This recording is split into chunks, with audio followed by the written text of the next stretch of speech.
Mike Granato with Shaun Webb, Athletic Motion Golf. Shaun, it's one of the top 2 questions we probably get about the movement of the golf swing. Number 2 is probably, how do you start the downswing? Number 1 is probably what? And what starts the backswing? Right, what starts the golf swing? Yeah, is it the left arm? Is it the right shoulder? The hips? Yeah, you get pressure a myriad yes. of answers and ideas that people have. That's exactly right. In today's video, we're gonna do our best to answer that question for you. Stick around.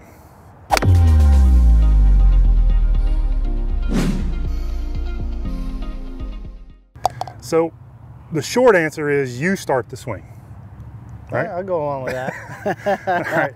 So let's drill down a little bit further. So we know the chest is turning, we know the arms are swinging, the club is hopefully moving. Where can we find what actually starts all of that? Yeah, and I think this is where all the confusion lies. It's a static ball. Ball's not going anywhere. The setup in people's minds is static. Yeah. You know, you're locked in place. A lot of people really do get locked in place. Yeah. So they have a real difficult times like, how do I get this thing moving? You know, it's not like baseball where, you know, I played a lot of baseball. I mean, you were taught just to, I was in constant motion getting ready for the pitch, right? Well, we've done drills with junior golfers where, especially if they're beginners, you know, t-ball players, baseball players, they'll sit there ready to hit and we'll roll the ball to them and they'll pick it off the roll and make the best golf swing you've ever seen. Yeah. And then it totally changes when this ball is just sitting there staring at you. Yeah, so we need a way to figure out, okay, how do we know what starts it, and then what's the easiest way to implement that into your swing? And I think, you know, with the usage of all this great technology we have, Swing Catalyst especially, for this part of it, we can see that there's motion, there's pressure motion before anything else even happens. Right. That you can't even see on video. Right. We'll use gears and we can tell you exactly what moves first with the body, but there's still something that happens before that sets that in motion. Yeah. So I think if we break it down here, if I'm in my setup position, right, let's say I'm 50-50 at address with an iron, what we see from really good players are almost imperceptible little press into the left foot. And that pressure will spike a little bit under the left foot, and then they go to the right. Right. It's a lot of people have heard that the pressure or the balance, the weight is distributed 55-45. Right. Most of that comes from that push off. Yeah, because that's when the club moves, so they count that as the start of the swing. It's not really that they're setting up more on the front foot. It's that they've already caught this foot giving a little bit of push. If you start dead statically to get this club moving, you're almost going to do it this way. You're almost going to kind of pull everything. With the mass. Right, with the mass. But if you watch baseball players, or if you're going to throw a ball, right, there's this push off this foot before it unweights. Yeah. Right? It's this foot pushing into the ground before you pick it up. And that's really, really what starts things moving. And it's, like you said, almost, you can see it with some guys. Like I think the old school guys probably did it a lot more. Yes. Like a Snead would tap his right heel, pick his right heel up, and then bang it into the ground and go. Well, that was an athletic way for him to get moving, and he had one of the most athletic swings of all time. It's a trigger, or a forward pressed almost with the body. Yeah. You're not really, you know, forward pressing, but you're kind of getting this movement started before the club moves, and we can see some players will take it up to 70% on the front foot before they get the club moving. Such an athletic way to play golf, because it changes it from this static address position to, you know, something more dynamic. Something you can relate to, like baseball, where you're in motion. It's like, okay, I even like my players, like I was saying a minute ago, to waggle the club and tap their heels in time to that. Yes. Because that really sets it off where then I go, right? That last little pickup of the right heel when I put it down, then the left heel comes up, then the left heel comes down. It's this rhythmic timing of the pressure movement that starts creating this athletic motion. Right, you're exactly right. We see it all the time with regards to static start positions, where a golfer will really kind of hold that little pressure ball really still and then manages to move the club almost to the top of the backswing before anything moves. Now he's got to start the downswing from really almost a static downswing, and there's very little power behind it, there's very little speed and very little motion, and we compare that with golfers who have that pressure ball just kind of flailing around and then boom, I love that. Yeah. And the dynamic movement that creates versus the static kind of still position is night and day. And I stole this from Mike, you know, and he had the swing house before I did, and he said, you know, I'm starting to see some stuff with these other athletes that come in. They don't, I haven't taught them anything on the swing catalyst, but they move their pressure a little different way. Right, we brought in, you name it, we brought in the sport. Quarterbacks, pitchers, volleyball players, karate, everything we could think of to see how athletes move, and they all move the same way. Yeah. And then if you handed them a golf club and put the golf ball still in front of them, that all went away. Yeah, but to the point that some of them that were pretty good golfers that hadn't been taught out of Exactly. their athletic movement, they had this timing to it that I think we could all learn from. And you know, the other players that tend to do it really well, I have a lot of juniors that played baseball that switched to golf for whatever reason. They all do it the way I want them to do it. I didn't even have to teach it to them. So then my light bulb started going off. I was taught out of it.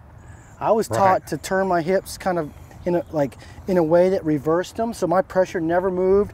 Then I made a late move to the right. I'd be willing to bet if I had seen someone like Mike early in my golf career, I wouldn't have had any of those issues because I was a pretty good baseball player and I know how to move, right? Well, those issues just create other issues. They create club position issues. They create impact issues. It really snowballs the wrong direction. Absolutely right. And if you just literally get the club moving right, by that we mean starting all this movement with that little pressure shift, right? That this foot starts to unweight as the club gets started. You really start to see some cool things happen in the golf swing. Yeah, so let's come back here in a minute and give them a couple drills so they can start working on this and incorporating it into their own game. Love it. All right, Shaun, let's just show them 3 drills. Okay. Can really kind of get this swing started off on the right foot, literally. Yeah, and these drills try to introduce some movement. Yeah, left foot. Try to introduce some movement early into the swing instead of being so stock still. So the first one, put your feet closer together than normal. Let's say first, start all of these slow with balls on the tees. Yeah, ball on the tee. Without the ball. Yeah, 7-iron, then progress to it on the tee. Don't go fast with the driver right off the bat. So feet close together, ball slightly more forward than normal. Yep. Little step to the right, swing. Step to the left, swing. But little steps. Right, and what this is going to accomplish, so let's walk through that. So as soon as he picks up that foot, pressure shifts to the front foot. Maximum, 100%. 100%. Yeah. Then as soon as he hits back to the front foot and this foot comes up, pressure shifts 100%. So we've moved our pressure 100, 100, and then back over in a very short amount of time with very little body sway to do it. So you get the feeling of pressure movement without a bunch of mass. Right. But not only that, the timing of it with this step. And it's a little hard at first. It's a little challenging. That's exactly right. That's why we're going to go slow. Yeah, so I'll just demonstrate one here, just kind of easy, kind of at the speed I would want you to do it. So feet close together, ball a little forward, right, left, and there it's pretty solid and out there pretty good. So that would be the first one. All right, let's do the second one. Okay, the second one, we're going to do the heel up drill. Perfect. Okay, so take your normal stance, and this is an exaggerated kind of Sneed drill, I guess you'd say. You know, the old guys had that kind of look to them. Little dance move. Yeah, a little Fred Astaire. Little dance move. So set up to the ball again, 7-iron on a tee, just a little easy one. Pick your right foot off the heel off the ground, slam it down, and when you think about slamming it down, you're going to spike the pressure into your left foot a little bit, because right now, as I pick it up, I feel a little more on my left anyway. So up, down, down, hit. Okay? And when you're doing these drills, when you're really kind of focused on making the movements happen, you're going to forget about the club moving, and you're going to really start to whip the club around athletically, dynamically. Yeah. All right, let's go with the third one. And this is a little more, we'll say, coordinated involved, but again, we're not trying to hit perfect shots here. We're trying to create motion. Yeah, I think this is the one where you kind of walk, right? Yep. So right, left, right,